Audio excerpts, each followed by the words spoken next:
I came back from my business trip earlier than expected. I didn't tell anyone I was returning. I wanted to surprise Miguel. When I arrived on our street, I saw several cars parked in front of our house. The garden was decorated with blue and pink balloons. A banner read, "Welcome our little miracle." I parked my car a street away and walked over. The door was slightly open. Music and laughter spilled from inside. When I stepped in, I froze. In the middle of the living room, Carmen, my best friend, was visibly 6 months pregnant. My mother-in-law, Rosa, was gently stroking her belly while my mother served drinks. Gifts were stacked on a decorated table. "So, is the nursery ready?" my Aunt Elena asked. "Almost," Carmen replied. "Miguel insisted on painting it himself. He's been working on it every weekend." At that moment, my husband walked in, carrying more drinks. He approached Carmen and hugged her from behind, placing his hands on her belly. "We just need to set up the crib. We picked it out together last week." I watched as my mother stiffened upon seeing me. She quickly walked over. "Anna, we weren't expecting you today," she whispered, grabbing my arm. "Let's go outside. We need to talk." I pulled away from her grasp. "Talk about what? About how my husband got my best friend pregnant while I was working in another country?" The chatter in the room died down. Carmen was the first to notice me. Her face turned pale. Miguel stood frozen, his hands still on her belly. "Anna," he began. "Don't you dare," I cut him off. "How long have you been cheating on me?" No one answered. My father, standing in a corner, couldn't even look me in the eye. "I can explain," Carmen said, taking a step forward. "We didn't want you to find out like this." "Oh, and how were you planning to tell me? After the baby was born, or when they turned 18? My mother-in-law stepped in. "Anna, please, think about the baby. Carmen doesn't need this stress in her condition." "Her condition?" I let out a humorless laugh. "The same condition I was in 2 years ago when I lost my baby. Where was your concern then, Rosa?" The silence that followed was deafening. My mother tried again. "Honey, I know this is difficult." "Difficult for whom? For me, who worked nonstop for 9 months while my husband was sleeping with my best friend? Or for all of you who had to keep up the charade?" Miguel finally stepped away from Carmen. "Anna, can we talk privately? Don't make a scene." "A scene? No, Miguel. A scene would be telling everyone how you convinced me to take that overseas job, how you said we needed the money to start our family." I turned to Carmen. "Did he tell you that? Or did he say he was lonely and abandoned while his cruel wife chased her career?" Carmen started crying. "It wasn't like that. We didn't plan this." "Of course not. I suppose you just tripped and fell pregnant by my husband. These things happen, right?" The guests began shifting uncomfortably. Some grabbed their bags, ready to leave. My father finally spoke up. "Anna, calm down. You're upset." "Upset? No, Dad, I'm perfectly calm. In fact, I'm grateful." My mother frowned, confused. "Grateful?" "Yes, because now I see everyone for who they really are. My husband, the liar, my best friend, the traitor, and my family, the cowards who chose to protect this lie instead of me." I walked over to the gift table and grabbed one at random. "This one's yours, Mom. You bought a nice gift for your son-in-law's mistress's baby." "Anna, please," my mother pleaded. I tore the wrapping paper open. It was a white baby outfit with blue details. "How thoughtful. I hope you kept the receipt." Miguel stepped forward, trying to take the gift from my hands. "Enough, Anna. You're making a fool of yourself." "Making a fool of myself?" "No, Miguel, you did that all on your own, getting my best friend pregnant while I was paying all the bills." My mother-in-law stood up outraged. "This is too much. Miguel was just looking for the happiness you couldn't give him. Always busy, always working." "You're right, Rosa. I was too busy working to pay the mortgage on the house where your son was sleeping with my friend." I looked around the room. Every familiar face now looked like that of a stranger. "You know what? You can keep the house, the furniture, the gifts. But Miguel, I suggest you get a good job because you won't have access to my money anymore." "What are you talking about?" he asked, turning pale. "I'm talking about how, while I was overseas, I wasn't just working. I was also consulting a lawyer. I have proof of every penny I spent on this house, on you, on our marriage." I walked out of that house without looking back. My hands were shaking, my breathing was erratic, but I refused to break down in front of them. They didn't deserve to see my tears. I walked away, ignoring the curious stares from the neighbors who had probably heard every word of the scene that had just unfolded. I got into my car and slammed the door shut. My hands gripped the steering wheel so tightly that my fingers turned white. My vision was blurred, but I refused to cry. I started the engine and just drove. No destination, no direction, just getting away from that nightmare. My phone was flooded with messages. Missed calls from my mother, texts from Miguel, even Carmen. Please, Anna, we need to talk. This wasn't supposed to happen this way. You don't understand the whole situation. Oh, I understood. I understood perfectly. I understood that while I was working to support my home, my family, my marriage, they were together. I understood that every time Miguel called me saying he missed me, it was a blatant lie. I understood that every time Carmen said she was busy and couldn't talk, it was because she was busy with him. A bitter taste filled my mouth. Disgust. Disgust at myself for not seeing it sooner. After driving for a while, I pulled into the parking lot of a random hotel. I needed a place to breathe. I wasn't going back to that house that now stood as a monument to my humiliation. I walked to the front desk and booked a room for a few days. The receptionist gave me a strange look, probably because of my disheveled appearance, but handed me the key without asking questions. The moment I stepped inside the room, I locked the door and collapsed onto the bed. Only then did the weight of everything crush me. I curled up, hugging myself, and let the tears fall. Tears of rage, of disgust, of a deep, suffocating pain that squeezed my chest. But I couldn't stay like this forever. I had to do something. The next morning, I went straight to my lawyer's office. He already knew about my situation and had all the necessary documents ready to ensure that I got out of this mess with as little damage as possible. I want to start the process today, I said firmly. Divorce, property division, everything. And I want it to be clear that Miguel won't see a single cent of my money. He nodded. You have more than enough evidence to contest any claim he might make. The house is in your name, all the expenses were covered by you, he has no rights to anything. I took a deep breath. Good. Then let him find out the hard way. I walked out of the office feeling an odd sense of relief. For the first time in a long time, I felt like I was in control of my own life. My phone buzzed. Miguel. I ignored it. Minutes later, a message popped up. We need to talk. Please, Anna. I only responded with, talk to my lawyer. Days passed, and the calls and messages didn't stop. Until one afternoon, while I was having coffee at a cafe near the hotel, someone approached my table. Miguel. He looked awful. Deep eye bags, messy hair, but I felt no sympathy. Anna, please. He sat across from me without being invited. I crossed my arms. Oh, but how did you want me to find out? With an invitation to the baby shower? He ran a hand over his face, exhausted. This isn't how I wanted things to happen. I made a mistake. A mistake? Getting my best friend pregnant was a mistake? No, Miguel, it was a choice. You chose to sleep with her, you chose to lie to me, you chose to let everyone cover for you. He lowered his head. I was lonely, Anna. You are never here. You were always traveling, always busy with work. I let out a bitter laugh. And why was I busy, Miguel? Because I was the one paying for our damn house while you sat at home doing nothing. He said nothing. You want to know the most ironic part? I continued. I took that job because I thought we were building something together. I made sacrifices thinking it was for a greater good. But while I was working myself to exhaustion, you were screwing my best friend. He looked at me desperate. I know I messed up, Anna, but can't we fix this another way? I leaned forward, staring directly into his eyes. We are fixing it. My lawyer has already filed for divorce. You won't get a cent from me. And as for that child, I hope you're a good father because I want you out of my life. Anna, please. It's over, Miguel. I stood up and walked away without looking back. It didn't take long for the news to spread. My real friends, the ones who hadn't betrayed me, stood by my side. And my family? Oh, they tried to reach out.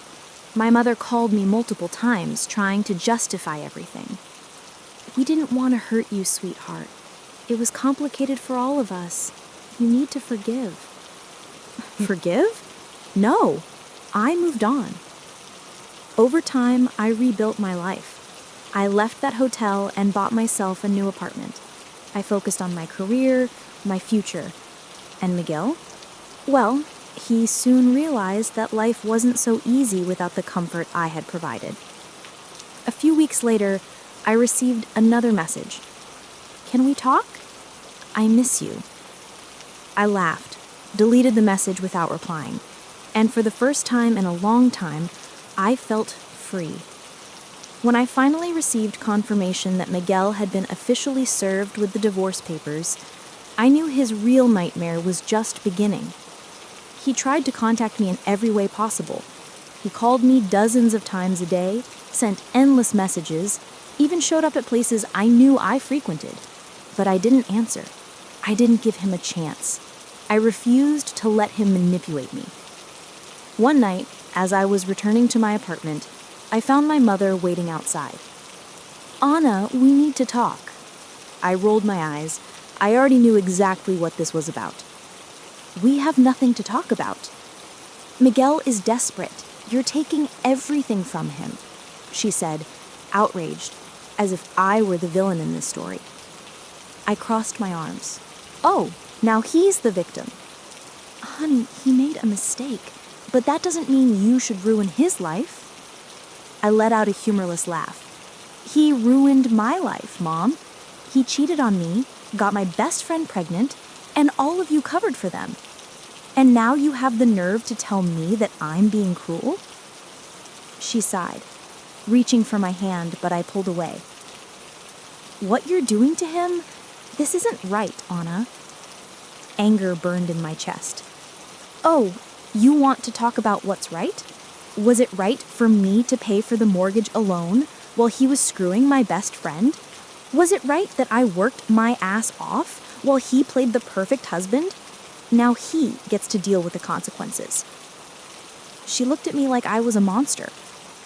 "He has nowhere to go." I shrugged. "Not my problem." She shook her head in disbelief. "I didn't raise you to be this way, Anna. And I didn't expect my own mother to take the side of a cheating bastard." I turned around and walked into my building without looking back. Days passed, and Miguel's situation only got worse. Since I was the one who had paid for everything, he was now drowning in bills. The mortgage payments were overdue, and without my money to cover them, he quickly spiraled into financial ruin. Then came the eviction. I knew it was coming. When I received confirmation that he had failed to make any payments, I made sure to personally be there to witness the moment he was forced out of my house. When I arrived, the place was in chaos. Boxes were scattered around the front yard. Miguel was arguing with the officer handling the eviction. Carmen stood beside him, clutching her pregnant belly with a panicked expression. "Anna," he shouted when he saw me, "you can't do this to me." I crossed my arms, feeling a dark sense of satisfaction bloom inside me. "I can," and I did. "This isn't fair. I lived in this house." "No, I paid for this house. You were just a parasite living in it." His face turned red with frustration. "Where the hell do you expect me to go?" I shrugged. "Not my problem." Carmen looked at me as if expecting mercy. "Anna, please, please." She actually had the nerve to look at me in the eyes and say, "Please." I took a step toward her. "Oh, so now you can say my name. Before it was just, I hope she never finds out, wasn't it?" She lowered her head. "It wasn't supposed to be like this. But it is. And now you and Miguel have to deal with it." Miguel ran his hands over his face, looking exhausted. "You don't have a heart." I tilted my head. "Funny, because you sure loved that heart when it was paying all your bills." He opened his mouth to argue, but shut it again. The officer approached. "Time's up. You need to vacate the property now." Miguel's expression turned to sheer panic. He looked around, realizing that he was out of options. He grabbed a box and slammed it onto the ground. "You just want to see me destroyed, don't you?" I leaned in closer, meeting his gaze without a trace of pity. "Yes." He clenched his jaw and stormed away. Carmen trailing after him. I stood there, watching as he left broke, homeless, and powerless. In the following days, my entire family turned against me. My aunts called me, my mother showed up at my apartment again. Even my father, who usually stayed out of things, tried to intervene. Anna, he's sleeping on your mother-in-law's couch. Don't you think this has gone too far? No, Dad, I don't.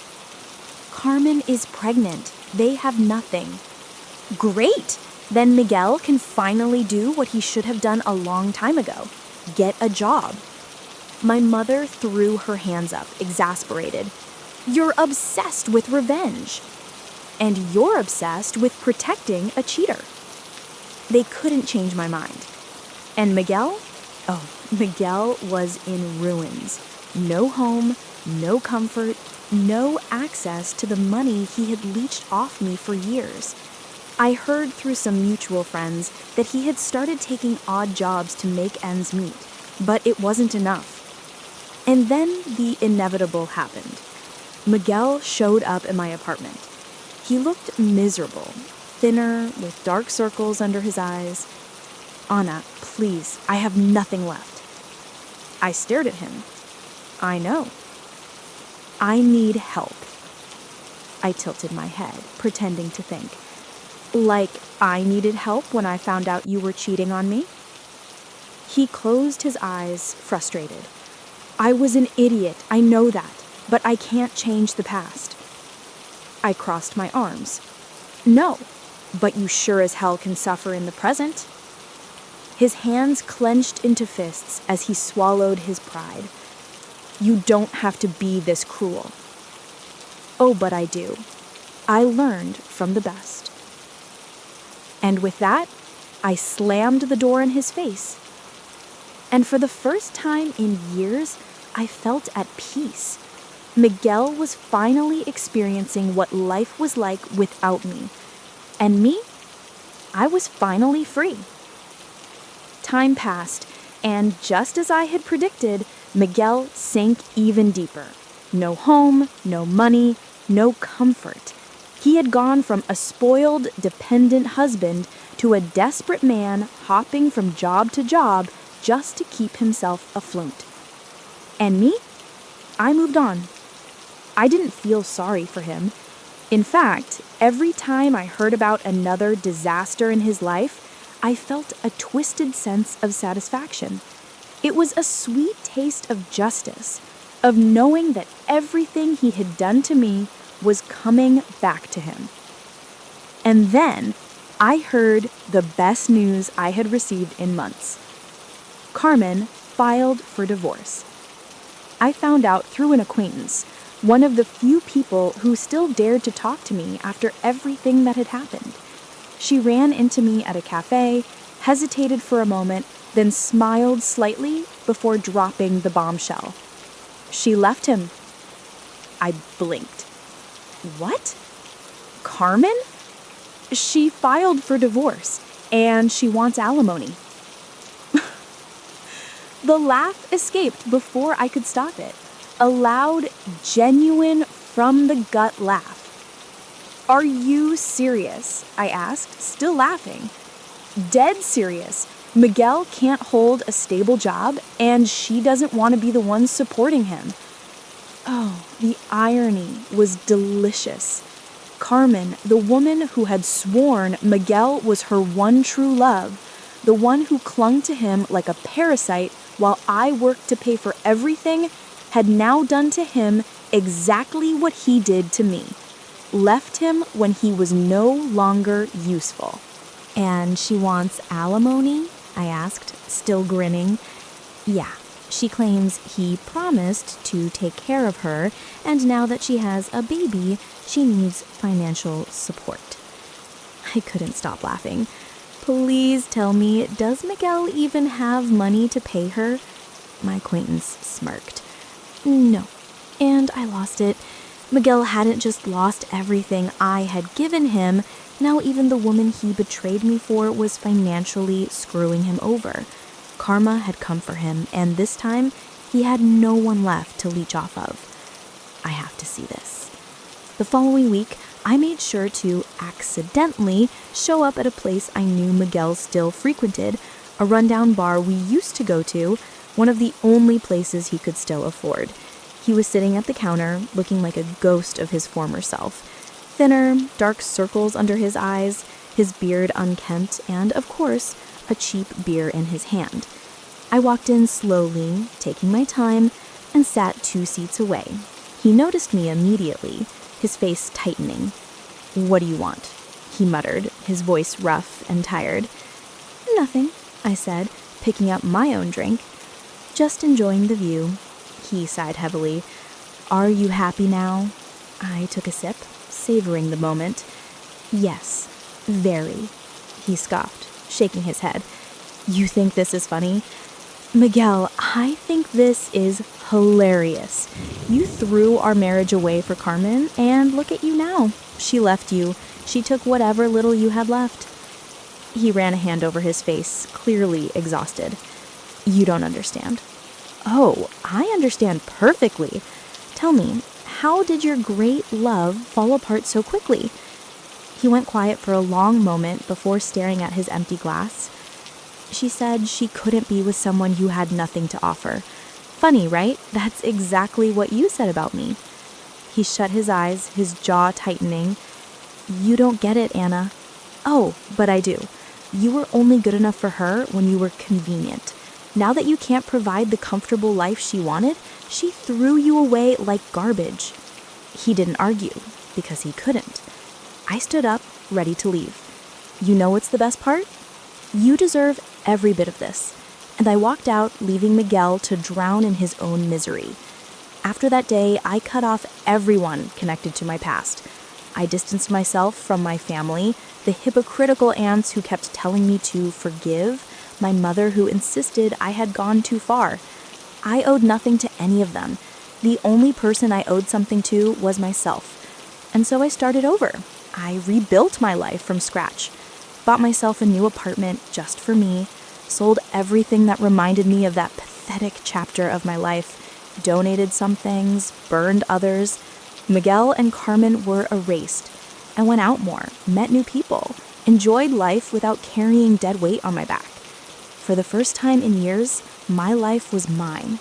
And while I moved forward, Miguel kept falling apart. Months later, I heard that he had tried to appeal the divorce ruling, claiming that he deserved alimony instead. Of course, the judge laughed in his face and denied everything. I also found out that Carmen kept draining whatever tiny bit of money he had left. And me? I had never felt better. The world was finally how it should be. I was free, and Miguel was getting exactly what he deserved.